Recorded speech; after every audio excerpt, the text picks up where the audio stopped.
ये शेर मेरे आज के मेहमान के नाम। मुश्किलों से जरा कह दो, हमसे यूं ना उलझा करें। मुश्किलों से जरा कह दो कि हमसे यूं ना उलझा करें। हमें हर हाल में जीने का हुनर आता है। आज के जो मेरे मेहमान हैं, उन्हें हर हाल में जीने का हुनर आता है। जीवन में उनके साथ जो भी कुछ घटा, जैसी भी घटनाएं घटी, लेकिन उन्होंने उसे चुनौती को स्वीकार किया और अपने जीवन में आगे बढ़ते गए। आज के जो मेरे मेहमान हैं, उनका नाम है अनंत राव। आपको जानकर बहुत ताज्जुब होगा कि अनंत राव हमारे देश के एक बहुत ही प्रख्यात एथलीट रहे हैं। वो एक जिमनास्ट रहे हैं नेशनल लेवल के। उन्हें 5 से अधिक मेडल नेशनल गेम्स में मिले हैं और उसके बाद 120 से अधिक मेडल उन्हें स्टेट लेवल में गेम्स खेलने के दौरान मिले हैं। लेकिन एक हादसा हुआ। वो एक स्टेट लेवल का गेम खेल रहे थे, जिमनास्ट है वो समरसॉल्ट कर रहे थे, जो हम गुलाटी मारना जिसे कहते हैं ना, वो गुलाटी मार रहे थे और गलती से जो उन्होंने समरसॉल्ट किया, सिर के बल लैंड हो गए और उसके बाद एक ऐसी स्पाइनल इंजरी हुई कि वो उसके बाद बिस्तर से उठ ही नहीं पाए। ये 2010 की बात है। लेकिन उसके बाद भी उन्होंने अपने जीने का हौसला नहीं खोया। लोगों को अक्सर लगता है ना कि पैरालिसिस हो जाने के बाद वो कुछ नहीं कर पाते।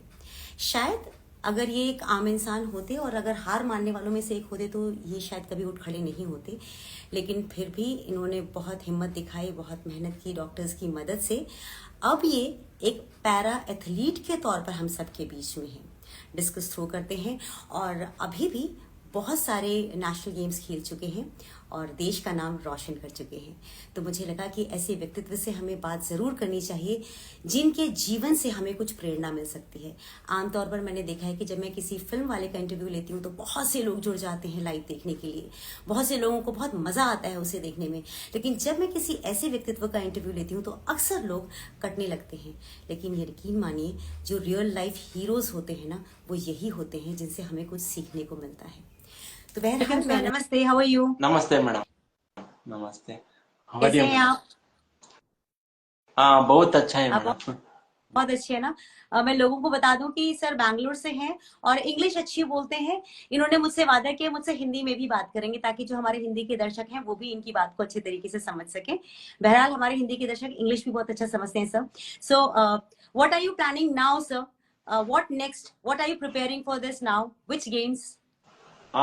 Right no actually table tennis practising madam. You are practising for table tennis? Yes.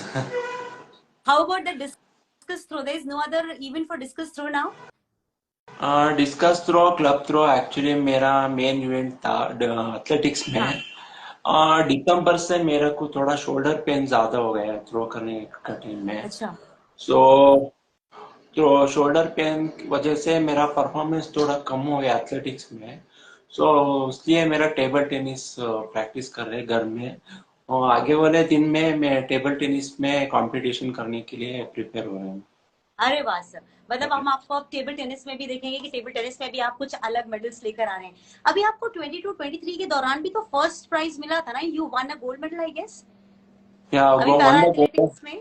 हाँ, पैरा एथलेटिक्स में डिस्कस थ्रो में गोल्ड मेडल और क्लब थ्रो में ब्रॉन्ज मेडल। वाह। अभी मेरा 4 मेडल है नेशनल लेवल मेडल एथलेटिक्स में। वाह सर, वाह, कंग्रेचुलेशंस। आप हमेशा जिस भी गेम में जाते हैं आप हमारे देश का नाम जरूर ऊपर करते हैं and we feel so proud of you sir. Thank you madam, thank you so much. अच्छा सर, आपके साथ 2010 में जो इंसिडेंट्स हुआ, आफ्टर द इंसिडेंट्स आपको किसने मोटिवेट किया वापस खड़े होने के लिए, टू वापस आपको फाइट बैक करने के लिए? Who motivated you and who inspired you?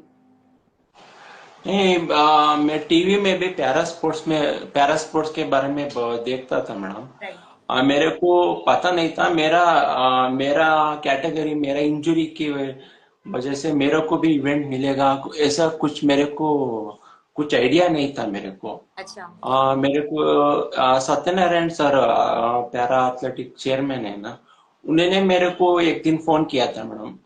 Para athletics के बारे में उन्होंने बताया मेरे को। हम्म। उसके बाद मैं भी थोड़ा गूगल यूट्यूब सभी सर्च किया, पैरा एथलेटिक्स कैसा चलता है, वो क्या क्या इवेंट होता है, मैं थोड़ा सर्च किया। उसके हम्म। बाद मैं सत्यनारायण सर को बताया, नहीं सर मैं भी खेलने के लिए रेडी हूँ। हम्म। ऐसा बताया, ठीक है एक दिन मैं आपको घर को आता हूँ, आके सभी पैरा स्पोर्ट्स के बारे में बताऊं कैसा। एक दिन मेरे घर को आया सत्यनारायण सर। उसके बाद मेरे को पता चला, मैं ज्वाइन किया मैंने पैरा पैरा आपने स्पोर्ट्स करने आपने की। गेम्स पहले सीखा होगा ना कि कैसे इसको फेंकते हैं, क्योंकि आपका तो पूरा अपर बॉडी भी पूरा पैरालाइज था ना। हाँ मैडम, पूरा पैरा पूरा पैरालाइज। मेरा हैंड फिंगर भी, मेरा फिंगर ग्रिप भी नहीं है हमारे अभी भी कैट। नहीं है फिंगर। हाँ हाँ, हमारा एथलेटिक्स में F51 कैटेगरी होता है मैडम। अच्छा। वो क्लब थ्रो, डिस्कस थ्रो, कैसा थ्रो करता है, हम हाथ में ग्लो लगाते हैं मैडम। ग्लो ग्लो लगा ओके। के डिस्कस क्लब थ्रो करता है मैडम हमारा अच्छा। हमारा कैटेगरी। अच्छा।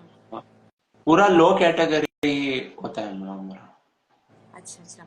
तो आपने उसके बाद अपने कब कम बैक किया, कौन से साल में आप वापस फील्ड में आए? 2018 में शुरू किया प्रैक्टिस करने के लिए। वाह। मैसूर में था हाँ। उधर उस टाइम। हाँ। हाँ। 2018 में फर्स्ट नेशनल्स पार्टिसिपेशन किया मैंने हरियाणा में। हाँ। आ, और 2018 से सीरियसली प्रैक्टिस शुरू किया हमने। Lovely sir, lovely, that's so nice of you. अच्छा सर, जब आप बेड रिडन हो गए थे, when you were bed ridden, और वो वाला टाइम ऐसा था जो कि बहुत डिप्रेसिंग टाइम होता है। उसमें एक्चुअली समझ में नहीं आता, क्योंकि अगर कोई व्यक्ति बहुत हाई लेवल पे गेम खेल चुका है, जिसको पूरी दुनिया जानती है कि वो एक इतना अच्छा जिमनास्ट है, क्योंकि जो आपका एक्सीडेंट हुआ ऐसे बहुत साल पहले, मेरे ख्याल से 60s में किसी फीमेल के साथ भी हुआ था। She was also bed ridden, वो भी पैरालाइज थी, राइट? 16 रियो ओलंपिक्स में एक मेंस को इंजरी हुआ, वाल्टिंग टेबल कर को जिम्नास्टिक्स में। अच्छा। अच्छा। वो मेरे हिसाब से वो रोमानिया कंट्री 100%। उसका वाल्टिंग टेबल इवेंट में अच्छा। वो करने के बाद लेग पूरा 100% इंजरी हुआ था। गॉश। 2016 वो ओलंपिक मेडलिस्ट है। वो ओलंपिक में। तो सर आपको कितना टाइम लगा रिकवरी में, क्योंकि आप भी तो बिल्कुल बेड रिडन थे, और आपका बिल्कुल हाथ पैर चल ही नहीं रहा था, और किसी को उम्मीद भी नहीं थी कि आप ऐसे उठ के बैठेंगे। इवन आपके फैमिली मेंबर्स को भी उम्मीद नहीं रही होगी। तो कितना टाइम लगा था आपको रिकवरी में, and what kind of treatment you got? Treatment में बहुत टाइम लगा, लेकिन मेरा इंजरी होने के बाद डॉक्टर बताया था मैडम, ये बहुत ज्यादा हो गया इंजरी है। इतना ज्यादा इंजरी लोगों को मैं नहीं देखा, ऐसा डॉक्टर बताया था मेरे को भी। डॉक्टर बताया था वो ये इंजरी वाला पर्सन कोमा स्टेज में जाने का चांसेस था। आप लकी है, आप अभी भी जिंदा है, अनकॉन्शियस भी नहीं गया नहीं। सो डॉक्टर हॉस्पिटल में, मैं मैसूर जेएसएस हॉस्पिटल में ऑलमोस्ट ऑल 1 ईयर एडमिट हुआ था मैं। 1 ईयर एडमिट होके उधर मेरे को सर्जरी के बाद मेरे को फिजियोथेरेपी कंटिन्यूअसली करता था हॉस्पिटल में। फिजियोथेरेपी की वजह से मेरा इम्प्रूवमेंट हुआ बहुत ज्यादा। मेरे को फिजियोथेरेपी की बहुत वजह टाइम से लगा आपको? उस टाइम, मेरे को बहुत माइंड मेंटली मेंटली पूरा डिस्टर्ब हो गया था, डिप्रेशन में था मैं। और उस टाइम में फाइनेंशियली, मेंटली, फिजिकली तीनों एक साथ फाइट किया। वो बहुत चैलेंजिंग था सर मेरे लिए। जब ऐसा एक्सीडेंट होता है, कभी जब आप स्पोर्ट्स के मैदान में ही आपका एक्सीडेंट हुआ था, कहीं आप कहीं घर में, रोड पे, कहीं पे भी नहीं हुआ था, हम्म। ऐसे में क्या स्पोर्ट्स अथॉरिटी जो है वो कोई हेल्प करती है, फाइनेंशियल हेल्प, या आपको जैसे फिजियोथेरेपी की आपको हेल्प चाहिए थी, क्योंकि स्पोर्ट्स फिजियोथेरेपिस्ट भी होते हैं, क्या उन लोग की तरफ से आपको कोई हेल्प दिया जाता है? नहीं, स्पोर्ट्स फिजियो हॉस्पिटल आने के बाद फिजियोथेरेपी में हमको हेल्प किया, उससे पहले हमको स्पोर्ट्स एथलीट को कोई इंश्योरेंस भी नहीं है। अच्छा। अ, जबकि आप नेशनल गेम्स भी खेल चुके हैं, आप स्टेट लेवल पे भी इतने सारे 125 मेडल्स ज्यादा लाना कोई मजाक नहीं है, उसके बाद भी कोई हेल्प नहीं मिला आपको? नहीं, वो हेल्थ में इंजरी के बाद दसरा स्पोर्ट्स कमेटी हेल्प किया हम मेरे को उधर मैसूर में। उससे पहले हमको कोई सेफ्टी नहीं है मैडम, इंश्योरेंस नहीं है हमको। अभी प्रैक्टिस टाइम हमको कुछ इंजरी हो गया तो कोई फिजियोथेरेपी आके हमको हेल्प कुछ नहीं मिलेगा। हमको आइडिया भी नहीं है फिजियोथेरेपी क्या है। अभी प्रैक्टिस टाइम में छोटा इंजरी हो गया तो हमको राइट सजेशन देने के लिए भी कोई फैसिलिटी नहीं था मैडम उस टाइम। अभी अभी आज के टाइम में है या आज के टाइम में भी नहीं है कोई फिजियोथेरेपिस्ट या कोई ऐसा सपोर्ट सिस्टम कोई भी नहीं है अभी भी? हम मेरा पास कोई फिजियोथेरेपी ऐसा कोई नहीं है, लेकिन उसको सभी पैसा दे के हम उतना फाइनेंशियली उतना स्ट्रांग नहीं है मैडम। तो यानी आपको एक्सीडेंट के बाद से, जो आपके साथ एक्सीडेंट हुआ उसके बाद से सिर्फ एक एक बॉडी ने आपकी हेल्प की, बाकी आपको कहीं से भी स्पोर्ट्स अथॉरिटी की तरफ से ऐसा कोई हेल्प नहीं मिला कि आप वापस रिवाइव कर सके या अपना ट्रीटमेंट? क्योंकि मैंने आपके बहुत फंड रेजर्स वाले वीडियोस भी देखे जिसमें फंड रेजिंग के लिए बात की गई है। हाँ। एक ऐसे नेशनल लेवल के एथलीट के लिए मुझे मालूम है आपको कितना मुश्किल हो रहा होगा अपने लिए फंड रेजिंग की बात करना, कितना आपको हम्म। एम्बैरेसिंग भी फील हो रहा होगा, लेकिन कोई रास्ता नहीं बचा तो इंसान क्या कर सकता है। जब आपने फंड रेजिंग के लिए मतलब आगे मुहिम चलाई थी, जो आप तो क्या आपको लगता है कि आपको ठीक से मिला था? You got all the funds for your treatment और still you had a lack of financial help? तो उस टाइम मेरे को पब्लिक को फंड रेजिंग बहुत अच्छा किया था मैडम, उसके अच्छा। वजह से मेरे को थोड़ा उसने बैकअप किया। हम्म। स्पोर्ट्स दसरा स्पोर्ट्स कमेटी में ट्रीटमेंट के लिए सपोर्ट किया। उसके बाद मेरा लाइफ क्या है, उसके बाद लाइफ में क्या करना है और क्या जॉब करना है, मेरा कंडीशन पे पूरा बेड रेडिंग है, मेरा पूरा डिपेंडिंग है। उस टाइम विदाउट फाइनेंशियली सपोर्ट हम सरवाइव करना बहुत मुश्किल था। उस टाइम मैं मेरे को पब्लिक बहुत कुछ सपोर्ट किया फाइनेंशियली, सो उस लोगों को बहुत थैंक्स बोलता है मैडम। पब्लिक मुझे ना सिर्फ मेरे वही को। लगता है कि पब्लिक फिर भी बहुत हेल्पिंग होती है। अगर उन्हें लगता है कि उनके स्पोर्ट्समैन के साथ कोई प्रॉब्लम हुई है, कुछ ऐसी इंजरी हुई है, तो लोग बहुत हेल्पिंग होते हैं। लेकिन जहाँ पे अथॉरिटीज को हेल्प करना चाहिए, मुझे लगता है वो फिर भी अभी हार्टलेस है अभी भी अथॉरिटीज फॉर दी इंजरीज, अगर किसी और स्पोर्ट्स में होता है तो। मुझे हमेशा लगता है कि बाइसेस हैं अभी भी अलग अलग स्पोर्ट्स में। आपको भी ऐसा लगता है सर कि बाइसेस हैं बाकी स्पोर्ट्स वालों को? अगर हम क्रिकेट की बात करें, या हॉकी की भी अगर बात करें या फुटबॉल की, उसके मुकाबले आप लोगों को, जबकि आप लोग इतने मेडल्स लेकर आते हैं, आप लोगों को बाइसेस होता है, आप लोगों को ढंग से ट्रीट नहीं किया जाता? मैडम क्रिकेट हॉकी अभी हॉकी भी बहुत पॉपुलर गेम हो रहा है। आजकल क्रिकेट हो तो रहा है। बहुत पॉपुलर गेम है। तो देखा क्रिकेट टाइम में एक थोड़ा सा बॉल फिंगर को टिप किया गया तो वो विद इन मिनट फिजियोथेरेपी उधर आके ट्रीटमेंट देता है। हमको वो लेवल छोड़ दो, उसके हम बहुत सफर किया है, उतना लेवल हमको नहीं मिला है। बहुत ट्रीटमेंट फिजियोथेरेपी मतलब ही क्या है पता नहीं, अभी भी बहुत लोगों को एथलीट को फिजियोथेरेपी मतलब क्या है वो टेक्निकली वो सभी स्पोर्ट्स पर्सन को चाहिए। हमको डाइट चाहिए, राइट डाइट चाहिए, राइट फिजियोथेरेपी चाहिए, कोचिंग अच्छा तरह से होना है और फैसिलिटी भी बहुत ठीक से होना है। सभी अच्छा मिल गया तो वो एथलीट ओलंपिक लेवल पहुंच सकता है मैडम। अभी उतना लेवल हमको फैसिलिटी नहीं मिला, वो जिम्नास्टिक करने का टाइम में हमको राइट डाइट भी नहीं मिला। फूड फूड खाने के लिए भी बहुत मुश्किल था मेरे को, और स्पोर्ट्स इक्विपमेंट फैसिलिटीज भी अभी अभी इम्प्रूव हो रहे हैं, उस टाइम बहुत मुश्किल था। आ, भी मैं स्पोर्ट्स अथॉरिटी ऑफ इंडिया को मैं मेरा रिक्वेस्ट है, वो बेसिक लेवल एथलेट होता है ना उसको सपोर्ट मिलना बहुत जरूरी है मैडम। अभी ओलंपिक मेडल हो गया, एशियन गेम मेडल हो गया, उसके बाद आप सपोर्ट करते हैं वो ठीक है, सपोर्ट करो, लेकिन बेसिक लेवल है वो स्टेट लेवल एथलेट वो बहुत आगे जाने को चांसेस है, लेकिन उसका फैमिली फाइनेंशियली कंडीशन उतना अच्छा नहीं है। उस टाइम में आप उसको फाइंड आउट करके वो अच्छा सपोर्ट मिल गया तो वो लड़का डेफिनेटली ओलंपिक में मेडल जीत के हमारा कंट्री को अच्छा, हमारा कंट्री का नाम रोशन करने का चांसेस बहुत ज्यादा होता है। वो बेस्ट लेवल एथलीट को हम आप गवर्नमेंट से बहुत अच्छा सपोर्ट कर रहे हैं, इंश्योरेंस चाहिए, सेफ्टी चाहिए, उसका डाइट अच्छा होना चाहिए, कोचिंग अच्छा होना चाहिए, ट्रेनिंग फैसिलिटी अच्छा होना चाहिए, उसका टेंशन ज्यादा दिमाग में ज्यादा टेंशन नहीं होना चाहिए। पूरा पूरा कंसंट्रेशन प्रैक्टिस में होना चाहिए। ऐसा मिल गया तो डेफिनेटली इंडिया में टैलेंटेड डेफिनेटली है, लेकिन फैसिलिटी इतना अच्छा ज्यादा नहीं मिल रहा है। और पॉलिटिक्स भी नहीं करना चाहिए स्पोर्ट्स में। सही बात। किसी एथलीट को पॉलिटिक्स में, सॉरी, नहीं करना चाहिए। सर जैसे अभी आप गेम खेल रहे थे, डिस्कस थ्रो कर रहे हैं आप, कर रहे थे अभी आप, आपको इंजरी हुई, पेन होना स्टार्ट हुआ, तो आपने वो गेम छोड़कर टेबल टेनिस के लिए प्लान कर रहे हैं, अब आप उसकी प्रैक्टिस कर रहे हैं।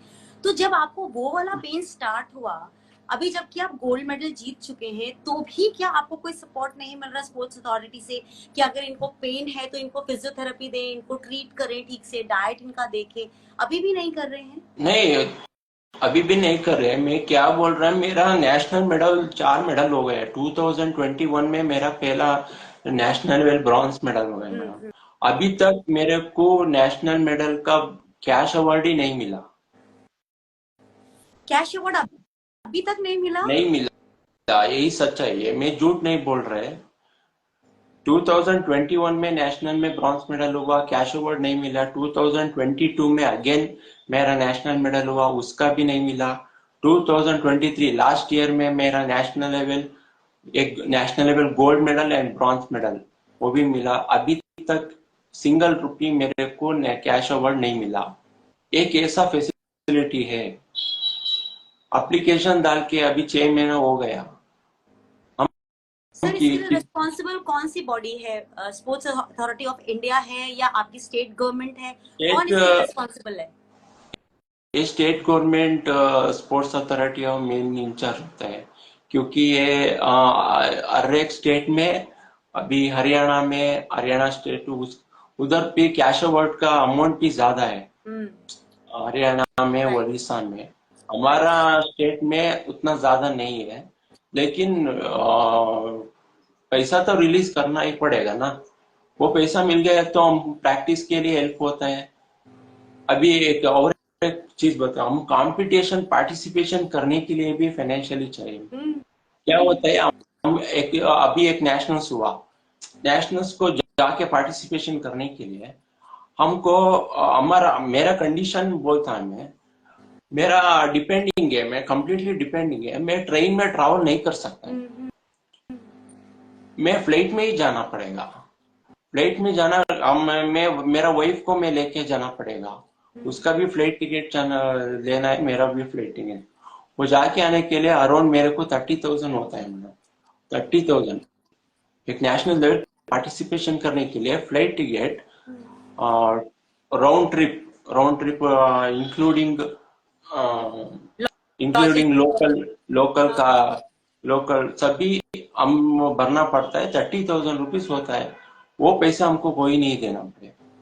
वो ट्रेन का टिकट का चार्ज देता है। ट्रेन का हम जान नहीं जा सकते मैडम। 2 दिन ट्रेन में मेरे को हमारा कंडीशन स्पाइनल कॉर्ड इंजरी वाला, 2 दिन कंटिन्यूसली ट्रेन में बैठना मुश्किल है, नॉट इजी। अभी हमारा चैलेंज क्या है, व्हील चेयर पर्सन को मेन चैलेंज होता है बेड सोर। हम्म। अभी बेड सोर हो गया तो ज्यादा हो गया तो स्पोर्ट्स करना छोड़ दो। अभी वो रिकवरी करना बहुत मुश्किल है। रिकवरी करना, वो ट्रेन का पैसा 2,000 3,000 दिया तो हम पार्टिसिपेशन करने के लिए कैसे होते हैं मैडम?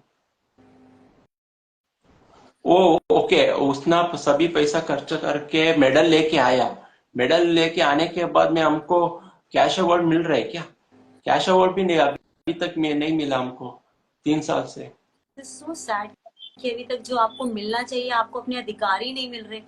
आप देश का नाम रोशन कर रहे हैं, जो लोग देश का नाम रोशन कर रहे हैं उनको ही अगर सरकार पैसे ना दे, चाहे वो स्टेट गवर्नमेंट हो चाहे वो सेंट्रल गवर्नमेंट हो, अगर वो नहीं पे कर रही, तो फिर मुझे लगता है कि हौसला तो एथलीट का ऐसे ही टूट जाएगा। जो हम्म। हिम्मत और हौसला होता है कि देश के लिए कुछ काम करना है, वो तो इंसान का वहीं टूट जाता है। सर या ये कुछ ऐसी चीजें हैं जो कि एक्चुअली पॉलिटिकली इतने ज्यादा इंटैंगल्ड हैं आपस में कि आप और हम अगर सिर्फ बात भी करते रहेंगे तो नहीं होगा, जब तक अथॉरिटीज के कान तक ये बात नहीं पहुंचेगी। कोशिश जरूर करेंगे कि इसको आगे तक बात पहुंचाएं हम। सर आपको किसी बात का रिग्रेट रहा है इतने सालों में? जब आप जिमनास्ट थे, एक लाइफ आपकी अलग थी, अब आपकी लाइफ बिल्कुल बंद करके रह गई है, पर इस बीच में आपको किसी बात का कोई रिग्रेट है? रिग्रेट मतलब स्पोर्ट्स के बारे में मैं इतना बोल दिया, वो सभी इम्प्रूव होना चाहिए, मेरे रिक्वेस्ट है रिग्रेट मतलब। आप क्योंकि रिक्वेस्ट करना हाँ, दूसरा कंट्री में देखो, चीना जापान, वो कितना मेडल जीत रहे हैं। हम भी उतना मेडल जीतना है, हम भी आगे जाना है, हम भी मेडल टैली में इंडिया नंबर वन कब आएगा। आप सही कह रहे हैं। मुझे अब समझ में आया कि मेटल टैली में हम लोग कभी भी नंबर वन क्यों नहीं रहते, क्योंकि उसके पीछे बहुत सारे हिडन रीजंस हैं, जो कि आज आपके माध्यम से मुझे समझ में आ रहा है कि क्या अगर सपोर्ट नहीं मिलेगा तो कोई व्यक्ति कैसे आगे बढ़ पाएगा। आप मेरे जैसा को बहुत, टैलेंट अगर घर बैठे वो दिखा मेडल हुआ है। टैली में इंडिया नंबर वन देखने के लिए बहुत अच्छा लगता है ना। वो वो दिन कब आएगा, हम देख रहे हैं। वो बेस लेवल में फैसिलिटी, वो पॉलिटिक्स से छोड़ दो, पॉलिटिक्स सभी छोड़ दो, छोड़ के ऑनेस्टली हम सब सपोर्ट करो एवरी एथलीट को, कि सबको नहीं, किसके पास टैलेंट है उसका पूरा सपोर्ट करो, फाइनेंशियली सपोर्ट करो, उसका ट्रेनिंग अच्छा दे दो, डेफिनेटली नंबर वन आता है। इंडिया में टैलेंट डेफिनेटली है मैडम, बट पॉलिटिक्स ज्यादा ज्यादा है, स्पोर्ट्स में भी है। नहीं, वो पैरा ओलंपिक में डिसेबिलिटी पीपल है, उधर कोई पॉलिटिक्स नहीं करेगा, ये तो झूठ है। पॉलिटिक्स हर जगह है सर, हर जगह है। बस ये है कि कुछ लोग उसके लिए लड़ के आगे बढ़ जाते हैं और कुछ लोग नहीं लड़ पाते हैं। सर ऐसे बहुत सारे एथलीट्स हैं जो कि मतलब किसी न किसी एक्सीडेंट की वजह से बेड रिडन हैं, जो आगे नहीं बढ़ पाते हैं। और कोई आम व्यक्ति भी, जब कई बार हमें अगर नॉर्मल फ्रैक्चर भी हो जाता है तो हमें लगता है कि अब जिंदगी में हम आगे कुछ कर पाएंगे कि नहीं कर पाएंगे। हम बेड रिडन अगर हो जाए तो हमारे दिमाग में बहुत नेगेटिव बातें घूमती हैं। अगर मैं आपसे कुछ ऐसा लेसन मांगू हर उस इंसान के लिए जो अगर बेड रिडन है या फेलियर है उसकी लाइफ में, तो उसको आप क्या बोल के मोटिवेट करेंगे ताकि वो उस फेलियर से बाहर निकले और हौसले से आगे बढ़ सके जीवन में। वो क्या हो गया, वो पास्ट का वो नहीं सोचना चाहिए। अभी आगे क्या करना है वो प्लानिंग करना है, वो घर से पहले घर से बाहर आना पड़ेगा। क्योंकि हम अंदर ही bedridden person, wheelchair person, क्या होता है वो, बहुत लोग घर से ही बाहर बाहर ही नहीं आएगा। क्योंकि वो लोग मेरे को देखो क्या सोचता है, ऐसा वो दिमाग में उसको आता है, वो बहुत डिप्रेशन होता है, उसको मोटिवेट कोई पॉजिटिव बोलता है ना, उसके साथ रहना चाहिए। नेगेटिव वाला, नेगेटिव थॉट्स, नेगेटिव बात कौन करता है उसके साथ नहीं रहना चाहिए। वो फैमिली में हो गए तो भी ठीक है, फैमिली में कोई उसका फ्रेंड्स पॉजिटिव टॉक करता है ना, उसका पास बात करना पड़ेगा, घर से बाहर आना पड़ेगा। वो पहला स्टेप है। उसके बाद उसके पास क्या टैलेंट है वो फाइंड करना पड़ेगा। वो उसके पास कोई टैलेंट है, वो टैलेंट को, स्किल्स को इम्प्रूव करना पड़ेगा। इम्प्रूव करके प्रेजेंट में थिंक करना पड़ेगा, पास्ट का छोड़ो, प्रेजेंट के बारे में थिंक किया तो डेफिनेटली वो कुछ ना कुछ कर सकता है। वो मेरा मेरा पर्सनल एक्सपीरियंस है। सो नाइस, आपने बहुत अच्छी बात बताई। और आपके पास जो आपकी इंस्पिरेशन है वो आपकी वाइफ है, जिन्होंने हमेशा आपका साथ दिया। Yes ma'am. दैट्स सो क्या शी नाइस। इज में बिग स्ट्रेंथ मैडम। एक्चुअली मैं मेरा केस में मैं completely डिपेंडेंट है, but she is take care of me every day, not only single day, every hour also। Practice जाने के time में विदाउट सपोर्ट में प्रैक्टिस ग्राउंड में भी नहीं जा सकता था। अब घर में मैं घर में वर्कआउट करता हूँ, वर्कआउट करता था मैडम। 3 दिन घर में वर्कआउट, 3 दिन बाहर थ्रोस को जाता था। पूरा सपोर्ट उसका ही, मेरा वाइफ का सपोर्ट है, कंप्लीटली सी मैं सबको बता सपोर्टेड। देना चाहती हूँ कि जो आनंद जी हैं, आनंद जी की जो वाइफ है वो फिजियोथेरेपिस्ट भी रह चुकी हैं आपकी। She was an Ayurvedic help for you. हाँ, she is Ayurvedic therapist madam. She is she an is Ayurvedic. Also treated me. She treated you and you fell in love with her while treatment. This is a lovely love story. People should come to know about this love story also. तो इसमें एक छोटा सा love angle भी है आनंद जी का, कि वो आयुर्वेदिक थेरेपिस्ट थी, इनको ट्रीट कर रही थी इनकी इस हालत में, और इन दोनों के बीच में प्यार हो गया, then you plan to marry, right? हाँ, yes madam. That's a nice. Best wishes from my side, and thank thank you. you so much for sharing your time and energy with me, sir. और आपने जितनी बातें मुझे बताई हैं, मुझे लगता है कि इन बातों से बहुत से लोगों को प्रेरणा मिलेगी, बहुत से लोगों को मोटिवेशन मिलेगा, बिकॉज ऐसे बहुत से लोग हैं जो चोट की वजह से, इंजरी की वजह से बेड रिडन है, या किसी भी रीजन से वो बेड रिडन है, और उन्हें नहीं मालूम कि आगे क्या करना है. तो they can actually look up at you and they can make out कि if a person with 100% you were paralyzed, and even then when you got up from the bed you are on a wheelchair now, जो कि कोई विश्वास भी नहीं कर सकते कि व्यक्ति व्हील चेयर पे बैठ सकता है. देश के लिए उसके बाद भी मेडल्स लेकर आए हैं ये. तो अगर वो ये ला सकते हैं तो आप और हम भी मेहनत करके जरूर ला सकते हैं. Thank you so much sir for your inspiration. Thank you मेरा सो एक वेरी मच. दोस्त था, मेरा हिंदी उतना अच्छा नहीं था, कुछ ना कुछ गलती बोल गया तो सॉरी है। सर आपकी हिंदी मेरे इंग्लिश से बहुत अच्छी है, so thank you so much. Thank thank you very much sir, आपने बहुत अच्छे से बताया, हमें अच्छे से समझ भी आ गया. आपको बहुत बहुत धन्यवाद सर. आपके नमस्ते साथ सर. बात करके मेरे को अच्छा लगा madam. Thank you so much. Thank you sir. Thank you so much for sharing your journey. Thank you very much. Thank you namaste. Madam, thank you.